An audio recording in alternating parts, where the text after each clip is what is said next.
हम लोग भगवत गीता के 13वें अध्याय के 8 से लेकर 12 श्लोक पे चर्चा करेंगे। आज हम प्रभुपाद जी के तात्पर्य को पढ़ेंगे, फिर भी श्लोकों को एक बार हम बोल लेते हैं।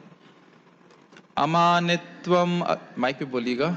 अमानित्वम अदम्भेत्वम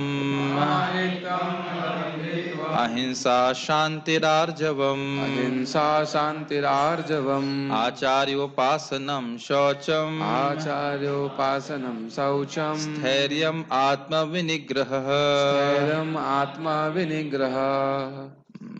कहाँ गया?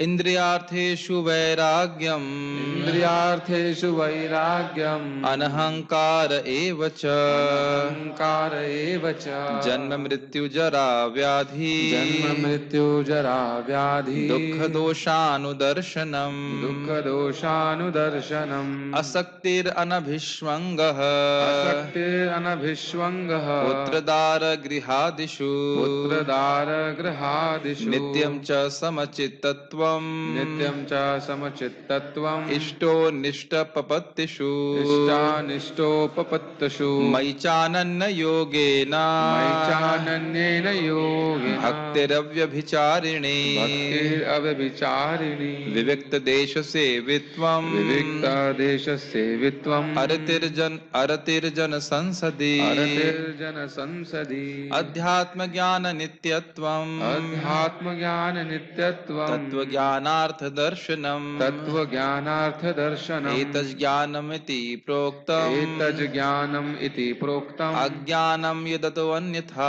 अज्ञानम् यत अतो अन्यथा। तो हम प्रभुपाद जी के तात्पर्य को अब हम पढ़ेंगे। समवेयर यहाँ पे था।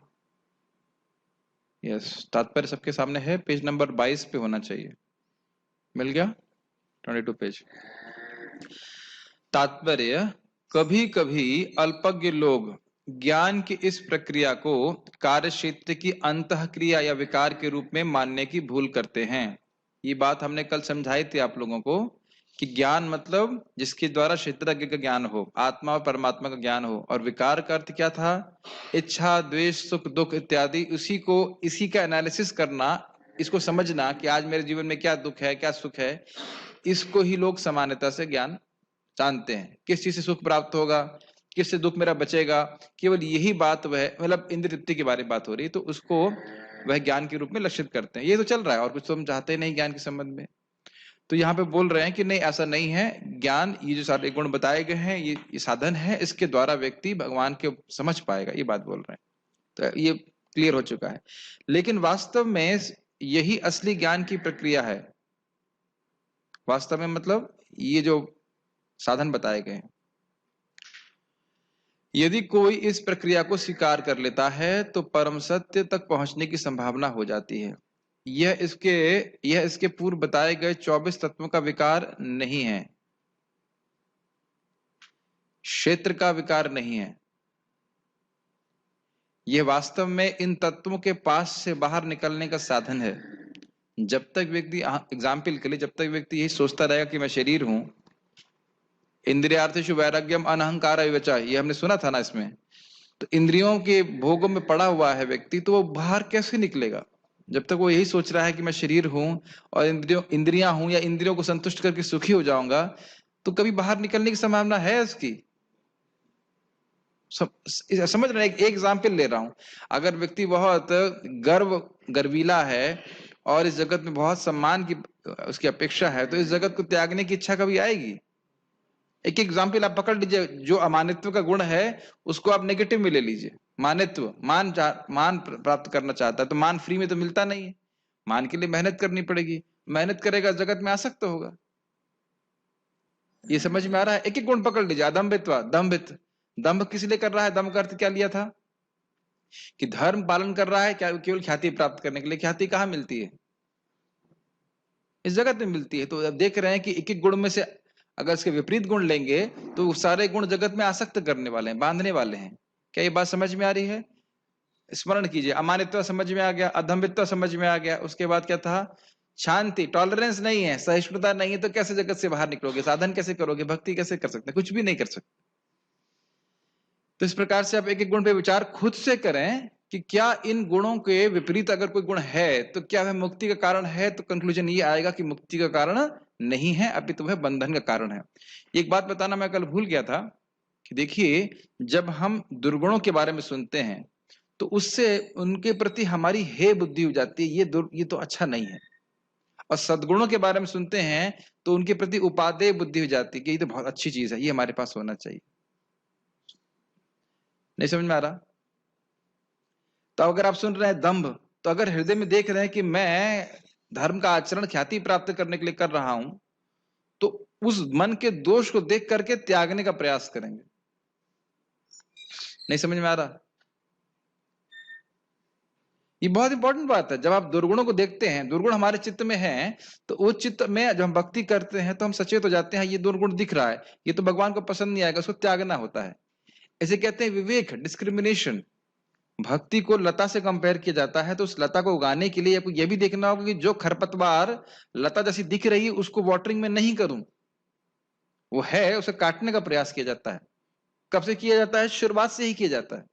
जैसे तुलसी देवी एक रिप्रेजेंटेटिव ले लीजिए, भक्ति देवी हैं, और उनके जैसी एक और पौधा भी होता है जो तुलसी जैसा लगता है। आप बता रहे थे कि किसी ने तुलसी का पौधा दे दिया, उसकी सेवा चल रही है, तो उसकी सेवा करने से ना भगवान की सेवा हो जाती। एक बार एक प्रभुपाद जी के संग वैसे घटना हुई थी, तो प्रभुपाद जी को विदेश में थे, तो वो भक्त लोग ऐसी सेवा कर रहे थे, तो तुलसी का पौधा नहीं था, शायद बेसिल का पौधा था। तो प्रभुपाद, हाँ, होली बेसिल ऐसा कुछ नहीं, होली बेसिल तो तुलसी देवी हो जाएंगी, वो कुछ और बेसिल का पौधा था। तो खैर जो भी हो, तो प्रभुपाद से बोले कि प्रभुपाद का ये तो तुलसी नहीं है, तो कहते उसकी सिस्टर है। डिवोटी ने बोला, तो प्रभुपाद बोले we are not interested in sister, we are interested in Tulsi. हम उसकी बहन में रुचि नहीं है, हमको तुलसी देवी में रुचि है। तो समझ में आया? ये डिस्क्रिमिनेशन होना चाहिए। तो इन दुर्गुणों को या सद्गुणों, दोनों चीज, दुर्गुणों का वर्णन किया गया भगवत गीता में और सद्गुणों का भी वर्णन किया गया है। तो सद्गुण का वर्णन से क्या होगा? ये गुण हमारे पास आए, हम इस प्रकार से भक्ति करें, ये गुण हमारे अंदर होना चाहिए, और नहीं है तो होना चाहिए एस्पिरेशन, और दुर्गुण अगर है तो ये नहीं होना चाहिए। The discrimination has to be developed, that if there is some bad quality, I don't want it, and if there is some good quality which I don't have, I want it and I should have, and then उसे भक्ति करना चाहिए, भक्ति करते रहना चाहिए। ठीक है? जैसे मान लीजिए देखिए हम कि भाई हमारे अंदर मान सम्मान पाने की इच्छा है, तो कम से कम यह तो पता चलेगा कि ये चीज अच्छी नहीं है, भगवान इसको मुक्ति का साधन नहीं बता रहे हैं। ठीक है? हाँ हाँ, बोलिए, क्वेश्चन।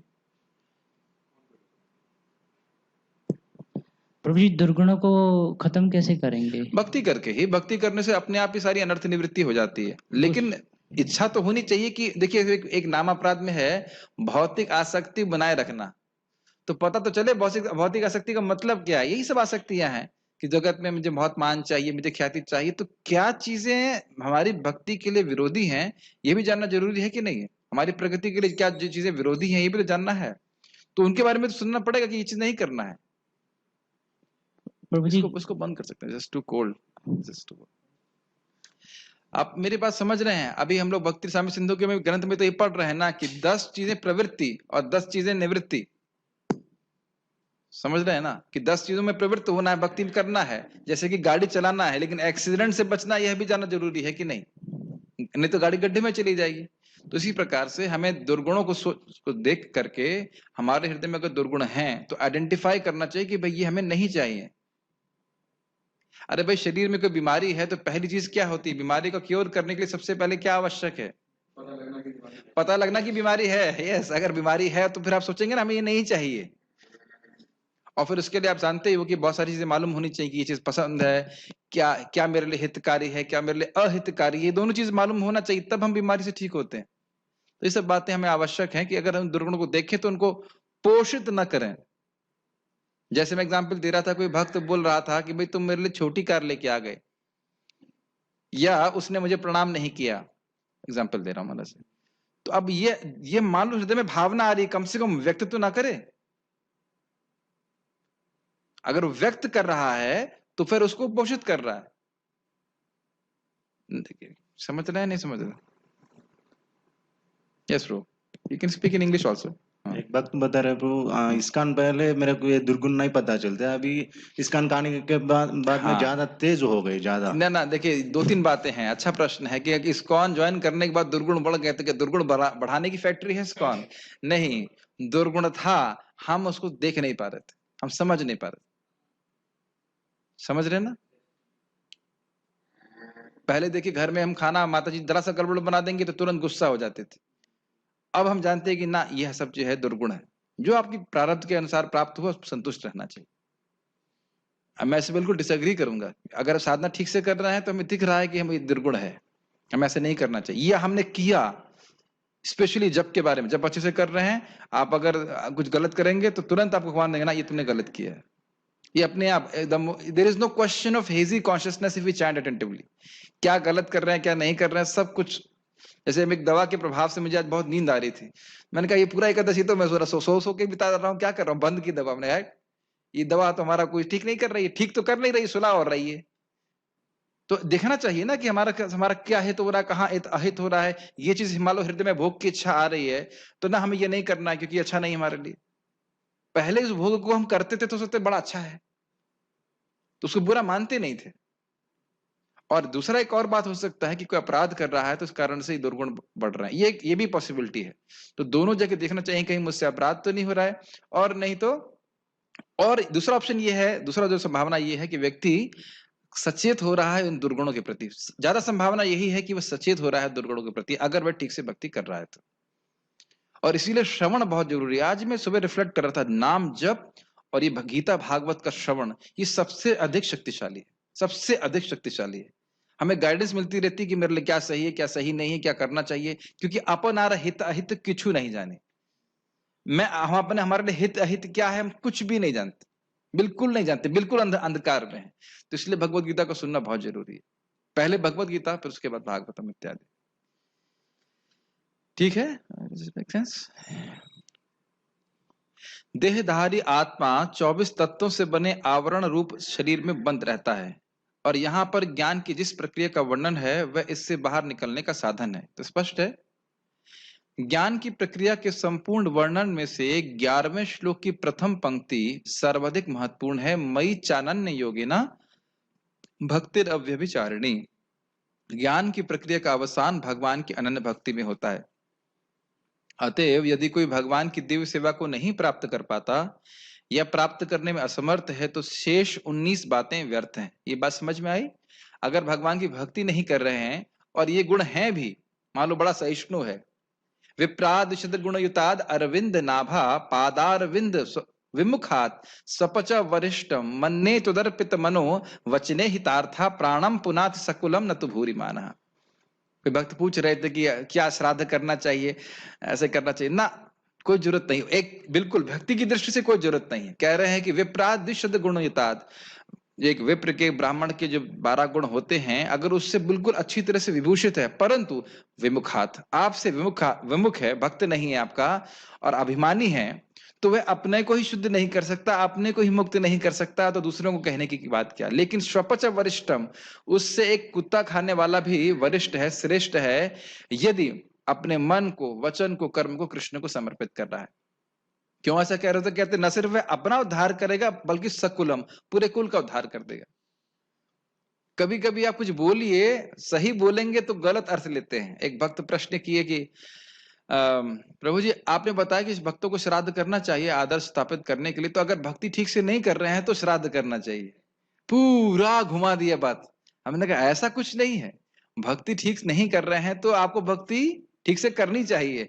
भक्ति जो है श्राद्ध करने से बढ़ने वाली नहीं है, वह तो केवल समाज में स्थापना, समाज में क्या कह सकते हैं, मर्यादा स्थापित करने के लिए। और अगर हमारी ऐसी पोजीशन नहीं है कि हमारे आचरण से कोई मर्यादा स्थापित हो या नहीं हो, तो श्राद्ध की भी कोई आवश्यकता नहीं है, केवल भगवान की भक्ति करें। आप द्वितीय के प्रसंग को पढ़ सकते हैं, वहां अंत में लिखा है जो भक्ति इस प्रकार से सुनता है, इसका श्रवण करता है, सारे कुलों का उद्धार हो जाता है। पितृ नाचते हैं जब कोई व्यक्ति इस प्रकार का प्रसंग पढ़ता है, द्वितीय के प्रसंग को पढ़ता है। तो बात यह है कि अगर भगवान की भक्ति नहीं है तो ये सारे जो हैं, जितने भी अंग हैं साधन के, ज्ञान के, वह निष्फल हैं, उसे कुछ होने वाला नहीं। ये बात हम खाली कह रहे थे। और अगर भगवान की भक्ति है, अव्यभिचारिणी भक्ति का गुण है, तो फिर ये सारे गुण अपने आप उस भक्त के चरित्र में उत्पन्न हो जाएंगे। ये समझ में आई बात कि नहीं? क्या सबसे महत्वपूर्ण अंग है साधन का? यहाँ पे साधन कौन सा बता रहे हैं?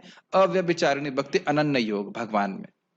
ठीक है, तो अब इसमें एक और हमें क्लू समझ में आ रहा है कि यदि हम कोई देख रहे हैं कि भाई हमारे अंदर कोई दुर्गुण है ही, उसमें कोई कहीं, उसमें तो कोई खैर कोई मीमांसा की आवश्यकता नहीं है, तो उसको उस दुर्गुण को या उस न्यूनता को दूर करने का क्या तरीका है? भगवान की भक्ति। अगर हम किसी दूसरे भक्त में देख रहे हैं कोई न्यूनता, तो उसको क्या देखना चाहिए? भाई वो जप कर रहा है, भक्ति कर रहा है, भगवान को प्रणाम कर रहा है, तो धीरे धीरे करके वह ठीक हो जाए। ये इंपॉर्टेंट बात। इसको एक और उदाहरण से समझ सकते हैं कि अगर आपके शरीर में कोई कष्ट है, कोई बीमारी है, तो आप क्या सोचते हो? मैं डाइट लूंगा, मैं दवाई खाऊंगा तो ठीक हो जाऊंगा। बस सीधी बात, सीधी सीधी बात है कि नहीं? कुछ और तो आप सोचते नहीं कि मैं कैसे ठीक होऊंगा। जैसे क्या बात कर रहा, महाराज बहुत अच्छे से समझा रहे थे कि जैसे कोई व्यक्ति पागल है, तो पागल व्यक्ति को उसकी पागलपन होना यह उसके लिए कोई स्वाभाविक नहीं है। स्वाभाविक क्या है? स्वस्थ होना। तो दवा उसकी अस्वाभाविक स्थिति से उसको स्वाभाविक स्थिति में ले आती है। समझ रहे हैं?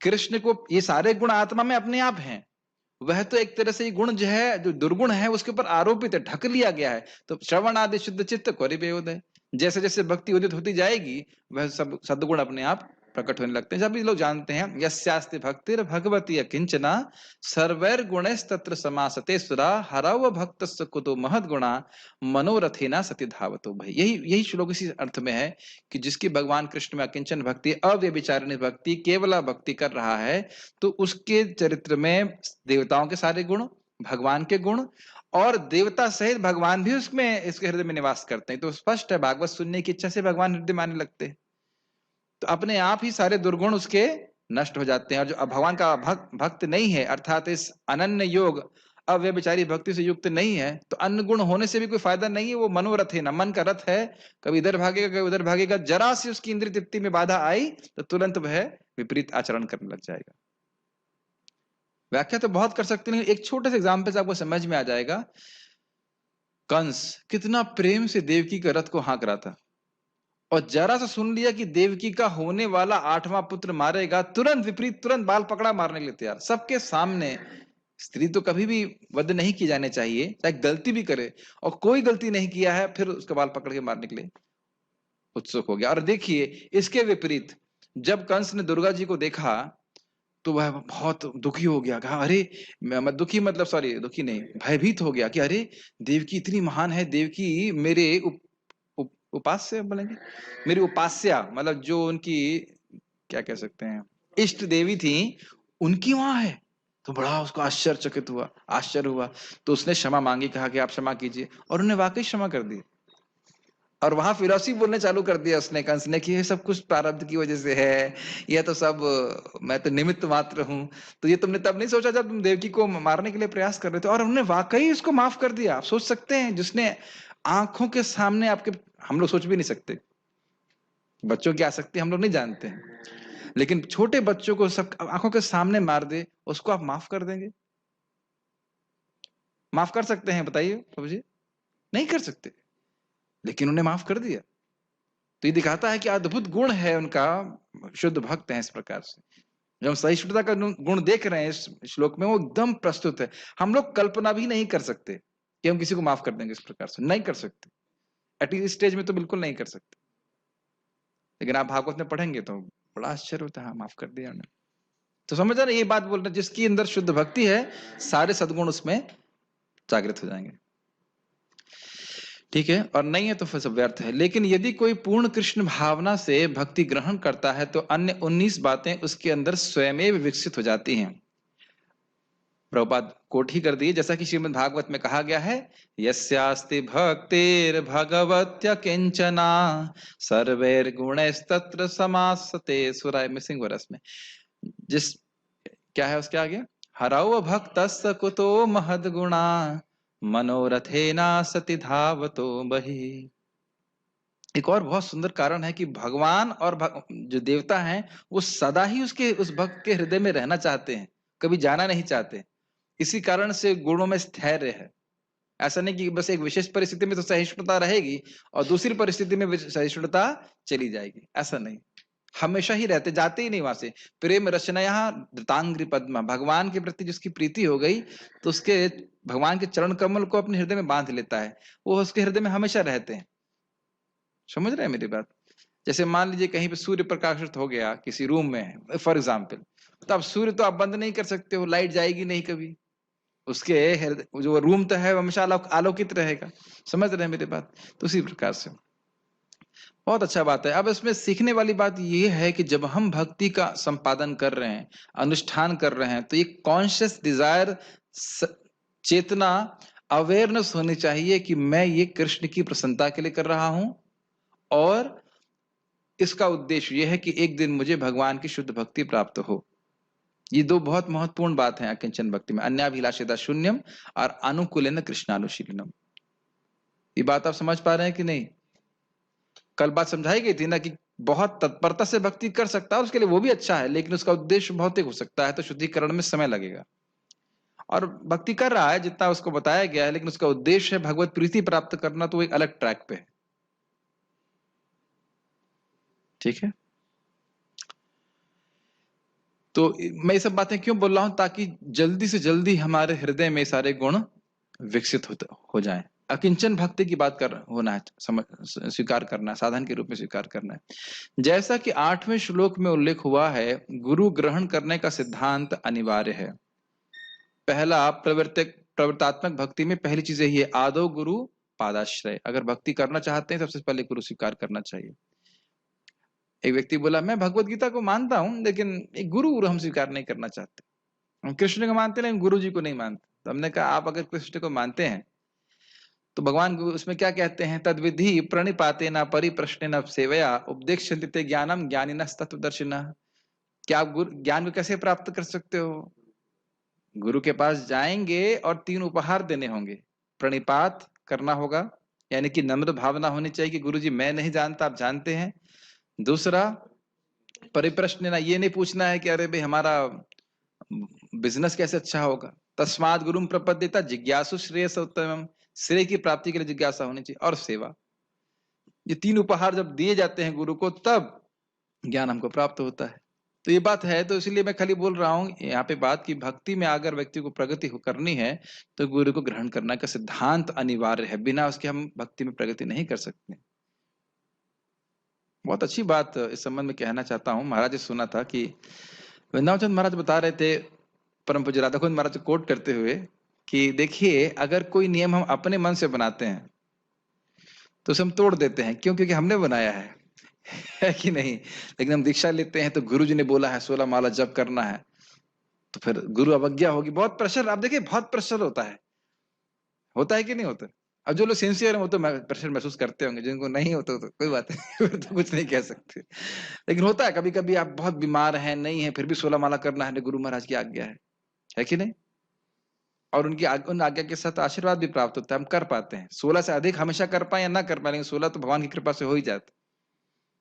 यहां तक कि जो, और एक और इंपॉर्टेंट बात है, गुरु स्वीकार करने में व्यक्ति अपना स्वतंत्र इच्छा को त्यागता है कि मैं अपनी इच्छा के अनुसार जीवन जीऊंगा, ऐसा छोड़ता है। यहां तक कि जो भक्ति स्वीकार करते हैं उनके लिए भी आवश्यक है। क्या आवश्यक है? गुरु स्वीकार करना। आध्यात्मिक जीवन का शुभारंभ तभी होता है जब प्रामाणिक गुरु ग्रहण किया जाए। स्पष्ट है?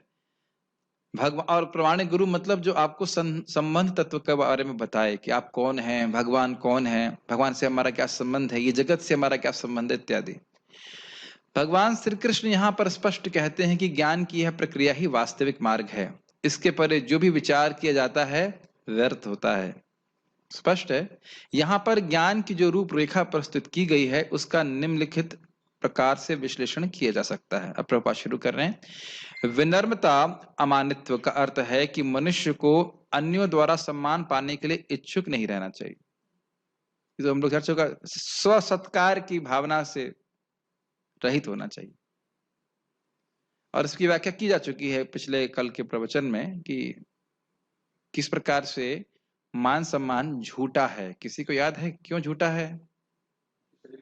क्योंकि शरीर के लिए है। Yes yes yes. और अगर हमारे गुणों के लिए है तो तो भी झूठा है, क्योंकि वह गुण भी हमारे नहीं है, भगवान के द्वारा दिए जा रहे हैं। हम देहात्म बुद्धि के कारण अन्यों से सम्मान पाने के भूखे रहते हैं, लेकिन पूर्ण ज्ञान से युक्त व्यक्ति की दृष्टि में जो यह जानता है कि वह शरीर नहीं है, इस शरीर संबंध कोई भी वस्तु, सम्मान या अपमान व्यर्थ होता है। समझ में आ गया? स्पष्ट है? ये बहुत बड़ा बंधन है। अब समझ में तो आ गया, लेकिन कितना समझ में आया है ये सीधी सीधी एग्जाम्पल मैं जीवन में देखता हूँ कि कभी कभी भक्त जो नीचे बैठ सकते हैं प्रसाद पाने के लिए, वह भी कुर्सी टेबल पे बैठते हैं। मेरा यहाँ के कोई भक्त नहीं है, यहाँ तो ऐसा कोई नहीं करते, लेकिन जस्ट बिकॉज कुछ लोग कुर्सी टेबल पे बैठे हैं तो वो भी वहां जाके बैठ जाएगा, भले उसकी टांग में कोई तकलीफ नहीं है। तो मैं एज अ मैनेजर, जब हम प्रसाद डिस्ट्रीब्यूशन करते हैं, मैं देखता हूँ इस बात को, कुछ बोलता नहीं, कभी कभी बोलना भी पड़ता है। यहाँ तक कि कभी कभी ऐसा होता है कि प्रभुपाद जी के शिष्य जो बेचारे वृद्ध हैं, वाकई वृद्ध हैं, नहीं बैठ सकते, वह खड़े रहते हैं, आके वेट कर रहे हैं और व्यक्ति नहीं उठता है। सोचता है कि लोग क्या सोचेंगे, अरे तुम्हारा बहुत अच्छा सोचेंगे जब देखेंगे कि तुम एक सीनियर भक्त के लिए उठ करके नीचे बैठ गए। और बल्कि विपरीत सोचते हैं कि अरे भाई देखो हट्टा कट्टा व्यक्ति बैठा हुआ है, और अगर बोले प्रभु जी के पाँव में चोट है, हाँ प्रभु जी मेरे पाँव में दर्द है, तभी देख रहे हैं दोष, वो उसने सुना नहीं है, इस प्रकार से वो समझ नहीं पा रहा है। ऐसा कार्य नहीं करना चाहिए। इससे क्या हो जाएगा? खाना तो वही लगेगा आपको, चाहे जमीन पे बैठ के खाइए चाहे ऊपर बैठ के खाइए, स्वाद तो वही लगेगा। बहुत हम सीनियर डिवोटी, हम आप पहली लाइन में बैठेंगे, पहले पंक्ति में बैठेंगे, ऐसे बैठेंगे, या और ग्रॉस हो जाता है। ग्रॉस मतलब अरे तुमने मुझे आरती नहीं दिखाई। महाराज बोलते आरती झूठी हो गई क्या? अगर मान लीजिए किसी दूसरे डिवोटी को दिखा दिया और आपको नहीं दिखाया, आप नहीं दिखे, तो इस प्रकार से इन दोषों को हमें अपने हृदय में देखना है। क्यों? क्योंकि नाम जप कर रहे हैं और इस इच्छा को फीड कर रहे हैं कि भाई मुझे सम्मान नहीं प्राप्त हो रहा है, मुझे सम्मान नहीं प्राप्त हो रहा है, तो आपका नाम जब उस डायरेक्शन में जा रहा है। तो सम्मान मिल जाएगा, सम्मान से मिलेगा क्या? लेकिन सम्मान तो मिल जाएगा, लेकिन हो क्या जाएगा आपका? पॉपुलर हो गए तो उससे क्या हो जाएगा? कुछ भी नहीं होगा। समझ रहे हैं मेरी बात? तो शुरुआत से ही बहुत अच्छी बात एक भक्त ने बताई अभी कि रीसेट बटन दबा देना चाहिए। बाहर के लोग कुछ भी सोचते रहे कि आप कितने भी क्या हो, अपना रीसेट बटन रोज दबा के रखो कि भाई साधना अच्छे से करनी है, 16 माला जप करनी है, मंगल आरती जाना है, ग्रंथों का अध्ययन करना है। अभी हमें गुड प्रैक्टिसिंग डिवोटी होना है। गुड डिवोटी तो बाद में होंगे। बाहर के लोग कुछ भी सोचे आप गुड डिवोटी हो नहीं हो, लेकिन हमें क्या बनना है अभी? पहला गुड प्रैक्टिसिंग डिवोटी। अभी हम प्रैक्टिस ही कर रहे हैं, ठीक है ना? तो इस प्रकार की भावनाओं से व्यक्ति को बचना चाहिए। इस भौतिक छल के पीछे पीछे दौड़ने से कोई लाभ नहीं है, ठीक है? लोग अपने धर्म में प्रसिद्धि चाहते हैं, अतएव यह देखा गया है कि कोई व्यक्ति धर्म के सिद्धांतों को जाने बिना ही ऐसे समुदाय में सम्मिलित हो जाता है जो वास्तव में धार्मिक सिद्धांतों का पालन नहीं करता, और इस तरह वह धार्मिक गुरु के रूप में अपना प्रचार करना चाहता है। ये तो देखे ही होंगे आप, कितने लोग हैं, उनसे पूछो कि भगवान कौन है? निराकार है। ईश्वर कौन है? अलग है। ईश्वर के स्वरूप का वर्णन करिए, इसे कुछ वर्णन क्या है? कुछ नहीं, और बड़े कॉन्फिडेंस से बोलते हैं, है कि नहीं? और इसीलिए और साथ साथ आडंबर, तो हमने देखा था ना, दम्भ की क्या परिभाषा दी गई थी? केवल धार्मिक ख्याति को प्राप्त करने के लिए व्यक्ति धर्माचरण कर रहा है। तो जहां पे भी इस प्रकार के हम धर्माचरण को देखें तो उससे हमें दूर रहना चाहिए, और स्वयं में देखें कि इस प्रकार का धर्माचरण हमारे द्वारा नहीं होना चाहिए। Make sense?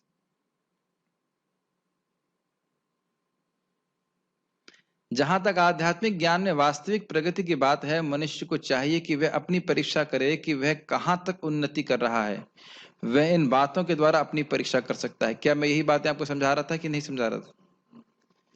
देखिए, प्रभुपाद जी चाहते थे कि भक्तों में इंडिपेंडेंट थॉटफुलनेस का गुण आना चाहिए, स्वतंत्र रूप से विचार शक्ति होनी चाहिए।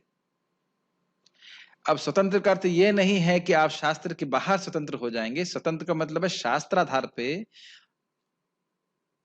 वितर्क करने की शक्ति। वितर्क याद आ रहा है? जैसे व्यासदेव वितर्क कर रहे थे कि मैं संतुष्ट क्यों नहीं हुआ, तो आप देख सकते हैं, मान लीजिए जप में रुचि नहीं हो रही है, तो क्या चक्कर है कि जो मुझे रुचि नहीं हो रही है? कहीं मैं कोई अपराध तो नहीं कर रहा, कहीं ऐसा तो नहीं कि रात में मैं देर में सो रहा हूँ, ये मेरा स्वास्थ्य ठीक नहीं, इसकी वजह से मैं भजन नहीं ठीक से कर पा रहा। ये वितर्क करने की शक्ति होगी, सभी में है, थोड़ी बहुत है, सभी में होती है। और क्या ये बात सही है? क्या ये धर्म के अनुसार है? क्या ये बातें आप समझ रहे हैं? इसमें भी हाँ या ना कुछ तो बोलो। ऐसा ऐसे सब लोग ऐसे लग रहा है जैसे मैं मूर्तियों को प्रवचन कर रहा हूं। अरे भाई, सोचना चाहिए कि नहीं कि क्या ये सही है? तो यह गुण हम जब भक्ति करते हैं, जब करते हैं, श्रवण करते रहते हैं, तो फिर ये विचार आता है, क्या ये सही है? क्या ये सही है? और इस प्रकार से कितना हमारे ज्ञान में कितनी सहिष्णुता मेरे हृदय में आ रही है। क्योंकि भक्ति, हाँ अच्छा, अगर ये गुण डेवलप नहीं हो रहे, इसका मतलब भक्ति ठीक से नहीं कर रहा हूं। भक्ति ठीक से कर रहा होता तो ये गुण डेवलप हो रहे होते। तो गुण अगर होते हुए नहीं दिख रहा है तो उसका मतलब भक्ति ठीक से नहीं कर रहा। भाई ये तो एक्सपेरिमेंटल चीज है ना। आप अगर खीर में नमक डाल देंगे तो कैसी लगेगी? मीठी लगेगी। समझ रहे हैं? ऐसा तो नहीं अब कुछ अब होता है, मान लीजिए ऐसे डाल दें तो गड़बड़ होगा। यानी कि if you do it nicely properly, as कहते हैं टू द टी, जैसा बताया गया वैसा किया जा रहा है, तो अब अंतर महसूस करेंगे। जैसे आपने देखा होगा कि हम लोगों ने कुछ दिन पहले हरि नाम के ऊपर चर्चा कर दी, जप के बारे में। तो भक्तों ने फीडबैक दिया, उन्होंने चीजें ट्राई करी, सीधे बैठे ध्यान पूर्वक जप किया। तो उनने अगले दिन ही बोला, कुछ लोगों ने मुझे बोला कि हाँ हमको बहुत अच्छा लगा। एक दिन में उनको महसूस हुआ कि अच्छा लगा। और अगर नहीं करेंगे और मान लीजिए नहीं सुना है किसी ने, तो उसका वैसे चलता रहेगा। तो आप करके देखेंगे तो समझ में आएगा ना। जैसे आप डॉक्टर के पास जाते हैं, आपको दवा देता है तो वह भी फीडबैक लेता है, भाई कैसे हालत है तुम्हारी। आप जानिए, आप डॉक्टर है नहीं, तुम भी तो दवा ले रहे हो। अगर दवा ठीक से ले रहे हो तो तुम भी तो कुछ फीडबैक दोगे ना। समझ रहे हैं मेरी बात? नहीं समझ में आ रही? हमेशा की तरह मैं जप के बारे में बोलूंगा। आज मैंने भक्तों को देखा जप करते हुए, वो समाधि लगा रहे थे बीच बीच में। अब पता है सिम्टम क्या है? किसी को फीडबैक है यहाँ पे दिखाई? मैं बताता हूँ कि क्या होता है। अब मैं तो वहां पे पूरी तरह झगड़ा नहीं कर सकता। वहां पे जब वो जब कर रहे थे तो क्या होता है, नींद के समय देखिए कैसी नींद आती है। ये जो आपकी बीट, जो आपकी उंगली है ना, नॉर्मली सीधी रहती है। जब नींद जब नींद आती है तो ये उंगली भी ऐसे नीचे हो रही थी, और फिर जब नींद हल्की टूट रही थी फिर उंगली ऊपर जा रही है। मैं देख रहा था, वो तो सो ही रहा था वक्त, और इतना सूक्ष्म है कि बीच में जब भी चल रहा है, बीच में जब भी चल रहा है, हरे कृष्ण हरे कृष्ण हरे कृष्ण हरे राम राम राम हरे कृष्ण, यही से इंडिकेटर। तो मैं सोच रहा था कि ये भक्त अभी तो न्यू डिवोटी हैं, ये सचेत कब होंगे? आप कहीं सोच रहे होंगे मैं किसके बारे में बोल रहा हूँ।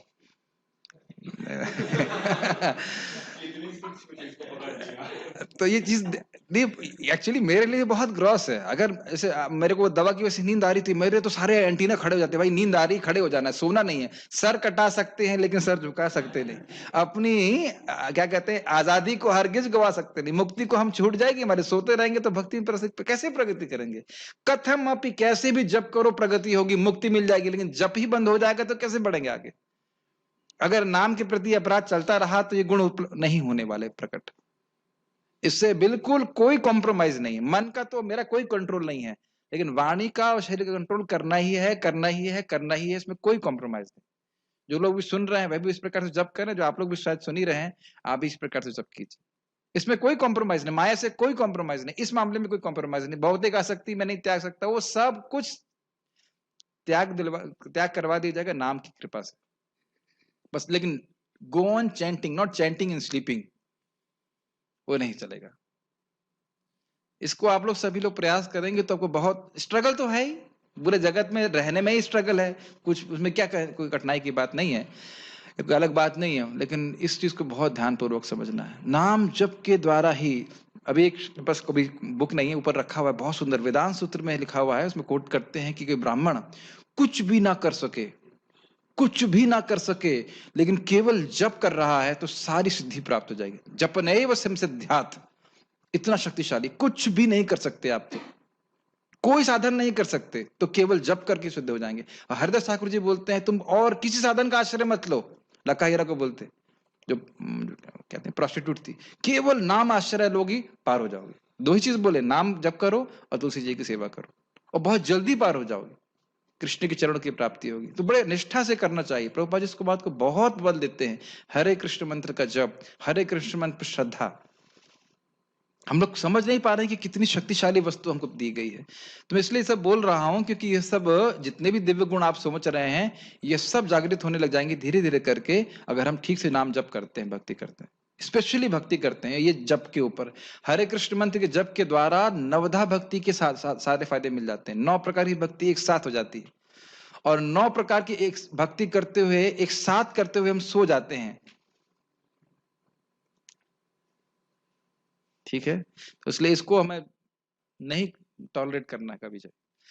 अहिंसा का सामान्य अर्थ वध न करना या शरीर को कष्ट न करना लिया जाता है, लेकिन अहिंसा का वास्तविक अर्थ है अन्य को विपत्ति में न डालना।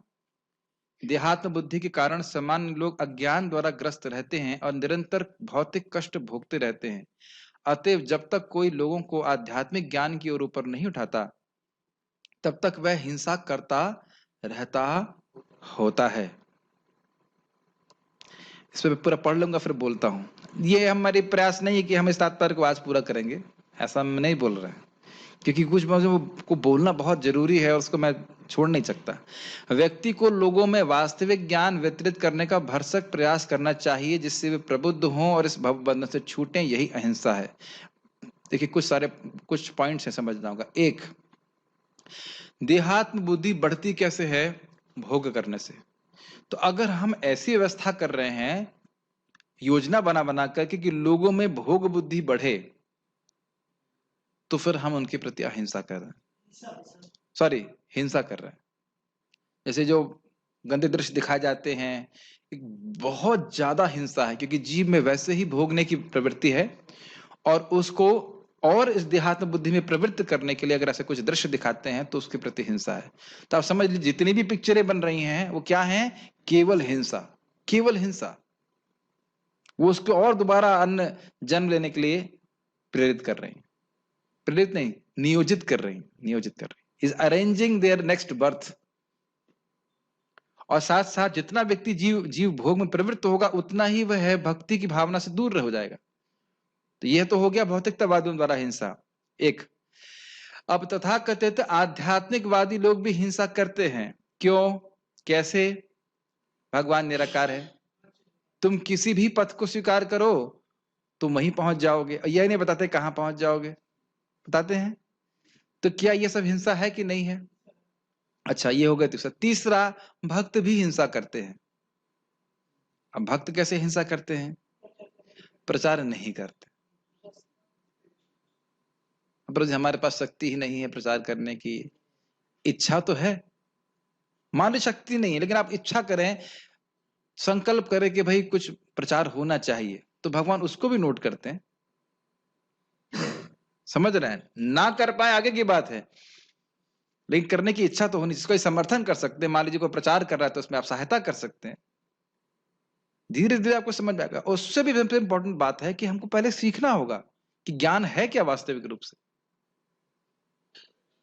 केवल इसी ज्ञान का अभाव है इस जगत में, और किसी वस्तु का अभाव नहीं है। इसीलिए श्रील प्रभुपाद जी बोलते हैं कि सबसे इंपॉर्टेंट, सबसे महत्वपूर्ण अगर डोनेशन है तो इस चीज के लिए से कृष्ण भावना का प्रचार हो। और आपको पहले ही समझ लेना चाहिए कि हम लोग ऑडी बेच रहे हैं, साइकिल नहीं बेच रहे हैं। ऑडी समझते हैं, बहुत महंगी कार होती है, उसे खरीदने वाले बहुत कम होंगे, लेकिन इसका अर्थ यह नहीं है कि हम साइकिल बेचना शुरू कर दें, या ये कह दें कि यही ऑडी है ये साइकिल ही ऑडी है, यह भी नहीं। ये भाई साइकिल जहां तक पहुंचाएगी तो ऑडी से बहुत दूर पहुंचा सकती है कि नहीं? लेकिन दुनिया में यही चल रहा है कि तुम कोई भी गाड़ी पकड़ लो, तुम वहीं पहुंच जाओगे। तो यह भी एक बहुत बड़ा हिंसा है। और अगर ऐसी हिंसा करेंगे हम भक्त लोग, जिन्हें ज्ञान संभव भगवान की कृपा से, प्रभुपाद की कृपा से प्राप्त है, तो हम भक्ति में प्रगति नहीं कर सकते। भक्ति में प्रगति करने के 3 लक्षण आप जानते ही हैं, कनिष्ठ, मध्यम और उत्तम। इसमें विचार कीजिए कि उत्तम मतलब वो सभी को भक्त देख रहा है, ठीक है, अच्छी बात है। लेकिन मध्यम मतलब वो भगवान को देखता है, भक्तों को देख रहा है, जो लोग भक्ति में आ सकते हैं लेकिन आए नहीं उनको देख रहा है, और द्वेषियों को देख रहा है। और जो नया डिवोटी उसे तो कुछ पता ही नहीं क्या है, मतलब टीटी भक्ति समझ ही नहीं पा रहा है, नया डिवोटी, चलो मान रहे हैं वो प्रीचिंग नहीं कर पा रहा है तो कोई बात नहीं, अब उसको नहीं पता है। तो क्या हम उत्तम बिना मध्यम बने हो सकते हैं? कभी विचार कीजिए। बिना मध्यम बने मतलब 1 के बाद 3 तो आएगा नहीं, बीच में 2 आना चाहिए कि नहीं आना चाहिए? 1 2 3 होता है कि 1 3 होता है? तो थर्ड लेवल पे कैसे पहुंच जाएंगे जब सेकंड लेवल पे नहीं है? हाँ, उसका प्रारूप अलग अलग हो सकता है। जैसे उस दिन महाराज समझा रहे थे, आप किसी को प्रसाद खिलाओगे तो प्रसाद हम बड़ी सुंदर चेतना से बनाए, आप खुद अच्छी साधना करें जैसे प्रभु जी बना रहे हैं। अब वह प्रसाद जो ग्रहण कर रहा है व्यक्ति, वो अलग प्रसाद है। एक सामान्य व्यक्ति जो कुक को आप एंगेज कीजिए पैसे के लिए बना रहा है, वह उसके बनाया हुआ, हाथ का बनाया हुआ उसकी चेतना से मिश्रित है, उससे उतना प्रभाव नहीं होगा। तब यही चेतना अगर हमारे पास है कि भाई मेरे पास मान लीजिए 100-150 लोग हैं जिनके सामने भी प्रसाद पा रहा है, मैं बहुत अच्छी भावना से बनाऊं, भगवान से प्रार्थना करूं। प्रभुपाद जी प्रार्थना करते थे जब वो हिप्पी लोग आते थे खाने के लिए कि भगवान ये प्रसाद खा के भक्त बने। आप मेरी बात समझ रहे हैं? The attitude of preaching at least must be there. हाँ, हो सकता है कि हम प्रवचन नहीं करें, लेकिन हमेशा सोचते नहीं रहना चाहिए कि मैं प्रवचन नहीं कर सकता।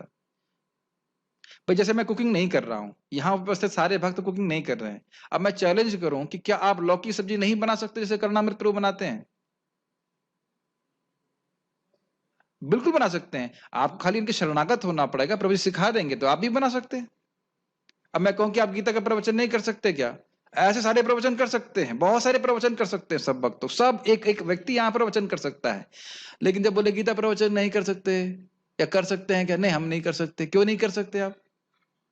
क्योंकि इसके लिए प्रयास नहीं कर रहे। जैसे आपको सब्जी बनाना सीखने के लिए प्रभु जी से सीखना पड़ेगा, ऐसे ही आपको देखना पड़ेगा क्या बोला जा रहा था, इसमें से क्या पॉइंट्स थे, क्या मैं नोट्स बनाऊं। कुछ तो बात बोल सकते हैं, स्पेशली यंग लोग, है कि नहीं? और हम बुद्धि बंद करके बैठे रहेंगे तो हाँ ठीक है, सब्जी तो आ ही रही है प्लेट में, खाने तो खा लिया, बस हम ठीक है, पेट पूर्ण हो गया। कैसे इस ज्ञान को, ये भावना होनी चाहिए कि कैसे इस ज्ञान को मैं स्प्रेड कर सकता हूं। जब ये भावना होगी तो भगवान सारी शक्ति आपको दे देंगे। आप समझ रहे हैं मेरी बात? और ये जब हृदय में इच्छा ही नहीं होगी तो फिर मुश्किल कुछ भी प्रयास नहीं करेंगे। Does it make sense? नहीं समझ में आ रहा? अरे दुनिया में कितने लोग इस बात को, कोई चीज प्रभुपाद को बोलते हैं, कुछ अच्छी चीज मिल जाती है तुरंत उसका प्रचार हो जाता है, ये बहुत अच्छा है, ये बहुत अच्छा है, लेकिन कोई भी वस्तु जीव को मुक्त करने वाली नहीं है। तो हमने 3 लोगों के द्वारा हिंसा होते हुए देखी। एक अभक्तों के द्वारा, दूसरे तथाकथित अध्यात्मवादियों के द्वारा, और तीसरा भक्तों के द्वारा भी हिंसा है। अगर वह प्रचार नहीं करते तो हम खुद ही सूखेपन का अनुभव करेंगे। अलग अलग लेवल हो सकता है, कोई ज्यादा करे कोई कम करे, लेकिन सबको ये सीखना चाहिए कि सिद्धांत को और दूसरे को हेल्प करने का प्रयास करना चाहिए। इसमें कुछ कहना चाहते हैं कोई भक्त, या कुछ नहीं कहना चाहते? यही तो गुण है कि हम कुछ नहीं कहना चाहते, कुछ नहीं कहना चाहते। लेकिन महाप्रभु क्या कह रहे हैं? जा रे देखो तारे कहो कृष्ण उपदेश। ठीक है, सहिष्णुता यानी शांति का अर्थ है कि मनुष्य अन्यों द्वारा किए गए अपमान तथा तिरस्कार को सहे। जो आध्यात्मिक ज्ञान की उन्नति करने में लगा रहता है उसे अन्यों के तिरस्कार तथा अपमान कभी कभी सहन नहीं, कभी कभी तो लिखा नहीं इसमें, क्या लिखा है इसमें? अपमान सहने पड़ते हैं। ऐसा इसलिए होता है क्योंकि यह भौतिक स्वभाव है। यहाँ तक कि बालक प्रहलाद को भी, जो 5 वर्ष के थे और जो आध्यात्मिक ज्ञान के अनुशीलन में लगे थे, संकट का सामना करना पड़ा था जब उनका पिता उनकी भक्ति का विरोधी बन गया। उनके पिता ने उन्हें मारने के लिए अनेक प्रयत्न किए, किंतु प्रहलाद ने सहन कर लिया। अतएव आध्यात्मिक ज्ञान की उन्नति करते हुए अनेक अवरोध आ सकते हैं, लेकिन हमें सहिष्णु बनकर संकल्प पूर्वक प्रगति करते रहना चाहिए। एक विचार करिए, कौन कौन से अवरोध आते हैं, कौन कौन से अपमान आते हैं? एक मेरे मन में जो आ रहा है, जैसे आप घर वाले आपको बोलेंगे तुम पागल हो गए हो क्या, ये हरे कृष्ण कर रहे हो। मुझे याद है मेरा एक स्टूडेंट था और बीच में मैं कभी घर गया था, पता नहीं कब था, लेकिन पिताजी सामने बैठे थे, हम लोग प्रसाद दे रहे थे, तो मेरे सामने ही स्टूडेंट को बोलते हैं देखो ये तो पागल हो ही गया है, तुमको भी पागल कर देगा, इससे बच के रहो। अपमान है कि नहीं? मैंने बोला ठीक है। जब बहुत आसान तरीके से आप सहन कर सकते हो, जो आप ये सोचने लगो इन्हें पता ही नहीं कि वो क्या बोल रहे हैं। हमेशा बहुत आसान रहती है, आसानी रहती है अपमान को सहन करने में। अगर आप ये सोच लें कि ये तो व्यक्ति पागल है, कोई भी व्यक्ति भौतिकता में पागल ही, उसे पता ही नहीं है कि क्या बोल रहा है।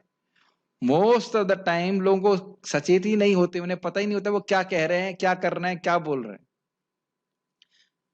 ये अगर मन में रहे तो आपके पास सहिष्णु एटलीस्ट वाक बाण को सहन करने में क्षमता बढ़ जाएगी। ढाल है हमारी, उसको नहीं रोक सकते। ढाल समझ रहे हैं? ढाल, इस ढाल के द्वारा बाणों की जो कह सकते बौछार है वह नहीं रुकती है, वो आपको टच नहीं करती। तो ये ज्ञान से समझ लें कि सामने वाला व्यक्ति अगर कृष्ण भावना भावित नहीं है तो फालतू ही बात बोलेगा, तो उसको सहन कर लेना चाहिए। Does it make sense? एक बहुत अच्छी शिक्षा मुझे व्यक्ति ने दी थी, जिसकी जितनी बुद्धि होती है वह उतना ही बोलता है। तो वो भी बहुत अच्छा है। तो सहन कर लेना चाहिए, चुप रह जाना चाहिए। और चुप, उस टाइम चुप रह गए तो बहुत सारे झगड़े से बच जाएंगे। वही समय हम भगवान का नाम जप करने में, भक्ति करने में लगा सकते हैं। Does it make sense?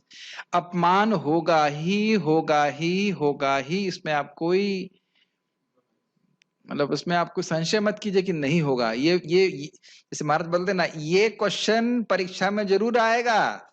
समझ रहे हैं? बोल रहे ना, इस क्वेश्चन को देख लो। तो भगवान यहाँ क्वेश्चन बता रहे हैं कौन कौन से क्वेश्चन एग्जाम में आएंगे भक्ति के। अपमान होगा ही 100%। मैं क्या भक्तों के प्रति क्या क्या अपमान होता है तो मुझे पता, मैं बोलना नहीं चाहता, लेकिन कुछ एग्जाम्पल दूंगा मैं। एक भक्त बहुत अच्छे डिवोटी हैं, जिंदगी में कभी मंगल आरती मिस नहीं किए, बहुत अच्छे डिवोटी हैं। मैंने ऐसा सुना कि एक मीटिंग कुछ थी, उसमें आकर के व्यक्ति ने छाती पे उनकी लात मार दी, उन्होंने सहन कर लिया। वह तो भक्ति में बने रहे, वो भक्त दूसरा व्यक्ति जो भी किसने भक्त या जो भी रहा हो किसने किया, खत्म हो गया, समाप्त हो गया, भक्ति में पूरी तरह समाप्त हो गया। तो हमें दूसरों का असम्मान नहीं करना चाहिए, लेकिन ये हो सकता है, इतना भी हो सकता है, और फिर भी वो भक्ति में बने रहे। ये नहीं अरे मैं तो आपके शरणागत हुआ कृष्ण, ये देखना पड़ रहा है मेरे को कि छाती पे लात मारी जा रही है। अरे भगवान विष्णु की छाती पे लात मारी गई तो आप कौन है बताइए? और भगवान ने सहन कर लिया। हाँ, कुछ कहना चाहते हैं? माइक दीजिए। तो ये बहुत इंपॉर्टेंट है। और ऐसा मत सोचिएगा कि जब कोई व्यक्ति हमारा अपमान कर रहा है तो वह हमेशा हमको सॉरी भी बोलेगा।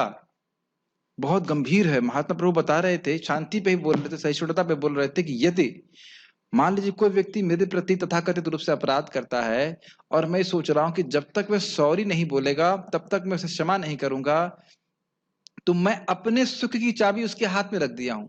ये बात समझ में आ रही है? मैं तब तक सुखी नहीं होऊंगा जब तक वो सॉरी नहीं बोलेगा, सॉरी नहीं बोलेगा तो फिर मैं मतलब सुखी नहीं होऊंगा। तो अपने सुख की चाबी उसके हाथ में दे दिया कि नहीं दे दिया? और बहुत अच्छा बात बोल रहे थे कि यह नहीं है कि आप अप्रूव कर रहे हो कि उसने सही किया। सहिष्णुता का अर्थ यह नहीं है कि आप अप्रूव कर रहे हैं जैसे कि उसने सही किया, लेकिन वही भावना रहती है, उसे पता ही नहीं वो क्या कर रहा है। जैसे हरिदास ठाकुर जी क्या बोल रहे हैं, ये नहीं कह रहे हैं कि ये मुझे मार रहे हैं, मुसलमान तो सही कर रहे हैं। चक्र उपस्थित हो गया, वो कह रहे हैं नहीं, ये जान नहीं रहे हैं कि वो क्या कर रहे हैं। जीसस क्राइस्ट भी तो यही बोल रहे थे ना। बहुत उच्च चेतना है, लेकिन धीरे धीरे से हमें कल्टीवेट करना चाहिए। इसको नहीं पता वो क्या कर रहा है। हाँ, वो प्रभु सोल्टेड ब्रेड बुक में लिखा है कि सची सुता प्रभु और सारभवन प्रभु जब केजीबी वालों ने जेल में डाला तो उनके मुंह में वो लोग मांस घुसाते थे, करंट लगाते थे और मुंह के ऊपर टॉयलेट करते थे पुलिस वाले लोग। बहुत परेशान किया, लेकिन उन लोगों ने भक्ति नहीं छोड़ी फिर भी। ये कितना सुंदर एग्जाम्पल है। हमें लगता है कि हमारे को आज प्रसादम में रोटी ठीक से नहीं मिली तो हम जब पूरा नहीं करेंगे। खैर ऐसा कोई करता नहीं है, लेकिन छोटी सी, अरे उस भक्त ने हमें खराब कर दिया, खराब बोल दिया, हम सब इस्कॉन छोड़ देंगे। एक बार एक भक्त बोल रहे थे, अभी हल्दर महाराज बोल रहे थे, अरे तुम्हारी किसी एक भक्त से लड़ाई हो जाती तुम ये क्यों बोलते हो, इस्कॉन बहुत खराब है। वही तो, एक भक्त से लड़ाई हो गई, तुम्हारा मन नहीं बैठ रहा है, जब नहीं रही, इसका अर्थ नहीं कि पूरा इस्कॉन खराब है। और आध्यात्म बाहर का जगत बहुत अच्छा है, ये सोच लेना चाहिए। तो ये हमें सहिष्णुता का गुण हमको अपने जीवन में, हाँ यस बोलिए, सहिष्णु होकर के सहन करते हुए, जैसे प्रभु जी ने बताया, जो कष्ट आ रहे हैं उनको सहन करते हुए भगवान की भक्ति में लगे रहना है। और यही भगवान को जीतने की बात हो जाती है। आप समझते हो ना, ये प्रायशो ना, श्लोक है ना, मुक्ति पदे सदाए भाग, कष्ट आ रहे हैं, कष्ट को सहन करते हुए भी भगवान की भक्ति करता रहेगा तो वह भगवान का मुक्ति पदे सदाए भाग, भगवान के धाम को प्राप्त करने का अधिकारी बन जाता है। यस प्रभु। प्रभु जी, मैंने बहुत से भागवत में पढ़ा, बहुत सारे भक्त का मतलब जीवन का चरित्र पढ़ा, सबके जीवन में आए देखे कि कष्ट होता ही है। तो क्या भक्ति में भगवान को पाने के लिए क्या सच में भगवान कष्ट मतलब मिलता ही है, मतलब Yes. अनिवार्य है? यस यस, होता ही है। नहीं तो भगवान क्यों बोलते तथा मान अपमान, कई बार बोला ना भगवान ने कि 12वें अध्याय में पढ़े थे ना, सुख वो था समचित तत्वम, समचित रहता है, मान अपमान में समचित रहता है। तब क्या सोचते भगवान को पाना है नहीं पाना है? और ये कभी विचार करिए, भगवान को पाना है तो कष्ट आएगा और भोग पाना है तो क्या सुख आएगा? वो तो इतने कष्ट आ ही रहे हैं कि नहीं, कष्ट पे कष्ट, भोग तो कष्टों का ही स्रोत है, isn't it? तो कष्ट तो जब भोगना ही है तो कष्ट क्यों ना भगवान की सेवा के लिए भोगा जाए। ठीक है ना? एक हम पढ़ेंगे उसका फिर रुक जाएंगे। सरलता या आर्जवम का अर्थ है कि बिना किसी कूटनीति के मनुष्य इतना सरल हो सके कि अपने शत्रु तक से वास्तविक सत्य का उद्घाटन कर सके। यहाँ को याद है ना, कौन याद आ रहे हैं? मुझे तो याद आ रहे हैं भीष्म पितामह। इनसे स्वयं आके पूछा कि आप तो मर नहीं रहे हैं और आप हार भी नहीं रहे हैं, तो कैसे आप मरेंगे बताइए। तो युधिष्ठिर महाराज ने प्रश्न किया, तो उन्होंने कहा कि आपको पता ही है कि जब कोई स्त्री मेरे सामने आएगी तो फिर मैं युद्ध नहीं कर सकता। ऐसे ही द्रोणाचार्य से पूछा गया, आप मर नहीं रहे हैं, आपको कोई हरा नहीं पा रहा है। उन्होंने कहा, उन्हें खुद बताया कि यस, जब तक मेरे पास शस्त्र रहेगा मुझे कोई हरा नहीं सकता है। तो आप जानते हैं। फिर उन्होंने बोला, कैसे मारेंगे आपको? आप बताएंगे कभी? आप बताएंगे कभी कि हमें कैसे मार सकते हैं ना? लेकिन वो बताते हैं कि अरे मुझे अगर मेरे बेटा के प्रति मैं बहुत आसक्त हूँ, कोई बोल देगा मेरा बेटे का अहित हो गया है तो मैं युद्ध नहीं करूंगा, तो मुझे मार सकते हैं। धृष्टद्युम्न को, वो जानते थे कि धृष्टद्युम्न को उनको मारने के लिए पैदा किया गया है, फिर भी उसको पूरा ज्ञान दिए। है ना, एक छल है ना, उसको जिसको मारने के लिए पैदा किया है उसी को, कभी सोचिए उस व्यक्ति को यज्ञ से उत्पन्न किया गया है आपको मारने के लिए। कभी सोचिए आप द्रोणाचार्य हैं और आप जानते हो कि ये मुझे मारेगा, तो उसे वह ज्ञान क्यों देंगे जिसे वो मारेगा, बताइए? तो ये सरलता है एक ब्राह्मण की, इस कारण से उन्होंने दिया। ठीक है, और कोई प्रश्न है यहाँ तक तो लेते नहीं, तो फिर हम इसको अभी डिस्कशन को रोकेंगे या कुछ देखिए कुछ प्रश्न है, और बहुत से प्रश्न हैं, जूम पे भी प्रश्न है। एक मिनट। सिर्फ जप करने से सहिष्णुता स्वाभाविक आती है, ये मेरा अनुभव है। ओके, दिस इज गुड, ये सही बात है, जप करने से गुण आ जाते हैं। उसके बाद कमेंट्स थे, और उसके बाद क्या कह रहे हैं, कहते हैं कि ओके, ये अच्छा प्रश्न है। कह रहे हैं कि हम नए भक्त हैं और हमें प्रवचन करने में बहुत मेहनत करनी पड़ती है, बहुत तैयारी करनी पड़ती है, और इससे बहुत कठिनाई होती है। एक्चुअली कठिनाई नहीं है, ये तो बहुत बड़ा आनंद है कि नहीं? मेरी इच्छा यही है कि हम भगवत गीता पे यथावत जितना हमारी बुद्धि लग रही है प्रवचन करें, ताकि मान लीजिए कोई प्रवचन किसी को करना हो तो कम से कम हिंदी का तो उसके पास एक शेड्यूल प्राप्त है कि भाई यहाँ से सुन करके कुछ नोट्स बना सकता है। प्रभुपाद जी के लेक्चर से अगर इंग्लिश समझता है, हिंदी वालों के लिए इंग्लिश समझता है तो इंग्लिश के वह प्रभुपाद जी के लेक्चर सुन सकता है, महाराज लोगों ने लेक्चर दिए हैं वह सुन सकता है। केवल गीता की बात कर रहा हूँ। और अगर उसमें कुछ नहीं समझ में आ रहा है तो हमारा पूरा सिस्टम है, आप प्रश्न कर सकते हैं। लेकिन ये ध्यान रखें कि जितना समय भगवान के चिंतन में गया, भगवान के श्रवण कीर्तन में गया, उतना समय हम मृत्यु से मुक्त हैं।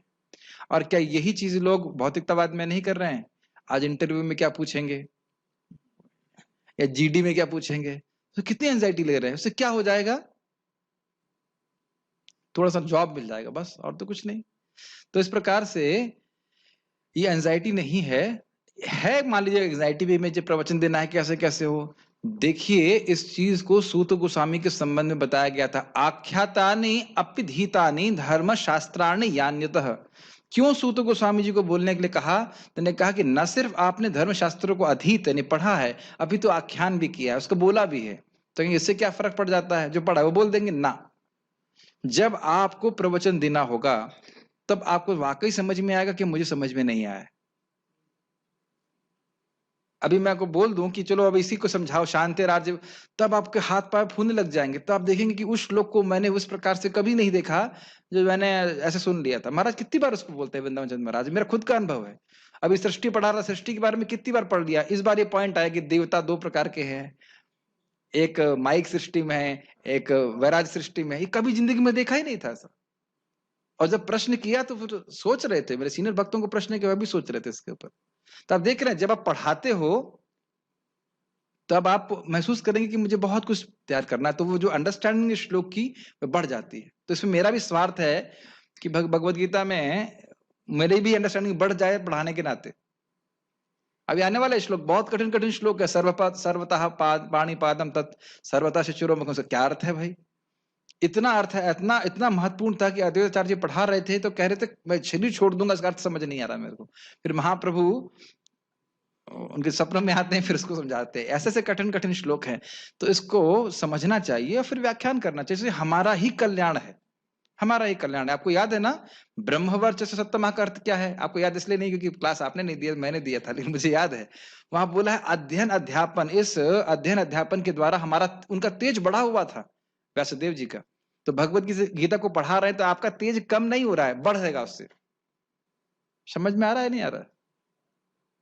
इसलिए करना चाहिए। उसके बाद क्या बोल रहे हैं, और काफी समय लगता है तैयार करने में, तो दिक्कत क्या है? अगर काफी समय गीता भागवत को समझने में लग रहा है तो यही तो जीवन की सफलता है कि नहीं?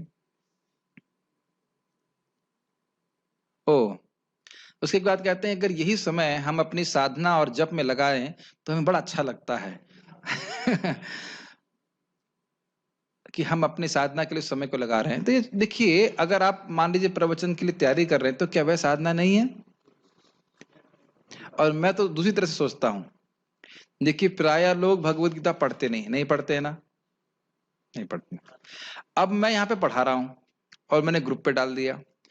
अब मैंने इसके लिए जो भी तैयारी करी, मान लीजिए आधा घंटा 1 घंटा जो कुछ भी तैयारी करी, अब हम यहाँ पे प्रवचन करें, बड़ा इंटरेस्टिंग है।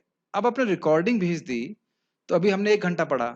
अब अगर किसी व्यक्ति ने सुना तो कितने घंटे हो गए? अब 1 घंटा और जुड़ गया। और दूसरे व्यक्ति ने सुना तो कितना हो गया? 2 घंटा। और अगर मान लीजिए मैं मर गया, मरना तो है ही किसी ना किसी दिन, और उसके बाद लोग सुनते चले जाएंगे तो कितने घंटे जुड़ते जा रहे हैं। अब मेरी बात समझ में आ रही है? आपको मेरी बात समझ में आ रही है? और आपने केवल पढ़ा तो किसका लाभ हुआ? आपका लाभ हुआ। लेकिन जब वाणी से प्रकट होने लग गया ज्ञान तो कितने लोगों को लाभ हो सकता है। प्रभुपाद जी भगवान के धाम चले गए हैं, फिर भी उनके ग्रंथ पढ़ के लोग लाभान्वित हो रहे हैं कि नहीं हो रहे हैं? और प्रभुपाद खुद कहते हैं हाँ मैंने गीता पढ़ लिया, समझ में आ गया, ठीक है बस। तो ये नहीं होना चाहिए। अगर आपको वाकई समझ में आया है भगवत गीता का ज्ञान तो स्वाभाविक रूप से आप उसको दूसरों को देना चाहेंगे, वाकई समझ में आया तो। और नहीं समझ में आया तो फिर नहीं प्रीचिंग करेंगे। ठीक है, और कोई प्रश्न है यहाँ पे? ठीक है, ये क्या बता रहे हैं? 10 प्रवृत्ति 10 निवृत्ति क्या है, इसे विस्तार में बताइए। विस्तार में यहाँ पे नहीं बता सकते, इसके लिए अभी आप इस्कॉन वृंदावन पे महाराज जी के प्रवचन पोस्ट हो रहे हैं, परम पूज्य वृंदावन चंद्र महाराज के, वो कल से पढ़ाएंगे तो उसको हम आपको लिंक भेज देंगे। ठीक है, और कोई प्रश्न यहाँ भक्तों का किसी का है? यस प्रभु। देखिए भागने के चक्कर में ना रहें। इन 8 बज गया, 8 बज हो गया, चलो चलो भागना है, ऐसा नहीं है। इन गुणों को समझने का प्रयास करिए। इसलिए मैं रुक रहा हूँ, उस पर विचार कर सकते हैं, जो हमने कुछ किया इस पर चर्चा कर सकते हैं। यस प्रभु। प्रभु जी सिंप्लिसिटी इज नो डुप्लिसिटी का मतलब बता दें। Simplicity and simplicity means no duplicity. हाँ देखिए, सरलता का अर्थ है कि उसमें छल छिद्र नहीं होना चाहिए। तो अगर कोई व्यक्ति धोखा देने भी आ रहा है तो उसे सरलता से बर्ताव करना चाहिए। और ये बड़ा कठिन होता है लोगों के लिए, पता है। अगर आप किसी सरल व्यक्ति से बात कर रहे हैं, वो देखिए स्ट्रेट फॉरवर्ड होने का अर्थ यह नहीं कि वह हम क्या कहें कठोर हों। हम तो मुंह पे बोलते हैं, तो मुंह पे क्या बोलते हो मुंह पे बोलने का अर्थ यह नहीं कि कठोर बोले, लेकिन जस्ट स्ट्रेट फॉरवर्ड। उसके कोई इंटेंशन, कोई लेफ्ट राइट नहीं। आपने देखा कई बार हम कुछ बोलेंगे तो बाहर से कुछ बोल रहे होते हैं और अंदर से कुछ और सोच रहे होते। शायद आपने ऐसा किया नहीं क्योंकि आप सरल हैं, लेकिन ऐसा लोग करते हैं। मैंने अब बहुत सारे उदाहरण दूंगा तो बहुत दिक्कत होगी, लेकिन ये कई बार मैंने देखा है कि कोई मैनेजर है और वह किसी व्यक्ति को अपने खेमे में लेने के लिए उसे बोलते हैं आप तो इसके डायरेक्टर हैं, आपको मैंने ये पोर्टफोलियो दिया है, नाम दिया है, आप आप देखिए इंचार्ज हैं, एकदम देखता हूँ उसको इस प्रकार से, और लोग प्रभावित भी हो जाते हैं। जो लोग इस प्रकार से मान सम्मान की इच्छा रहते हैं तो उनको प्रभावित रहता है, आप इंचार्ज हैं, ये है वो, आपको ऐसे करना चाहिए, ये वो, ये सब टेक्निक्स लोग यूज करते हैं। लेकिन हमें इस प्रकार से बर्ताव नहीं करना चाहिए, भक्तों के समाज में बिल्कुल भी नहीं। ठीक है, लेकिन दुर्व्यवहार नहीं करना चाहिए, खराब नहीं बोलना चाहिए। हाँ, सत्यम ब्रूयात प्रियम ब्रूयात। ठीक है, और कोई प्रश्न?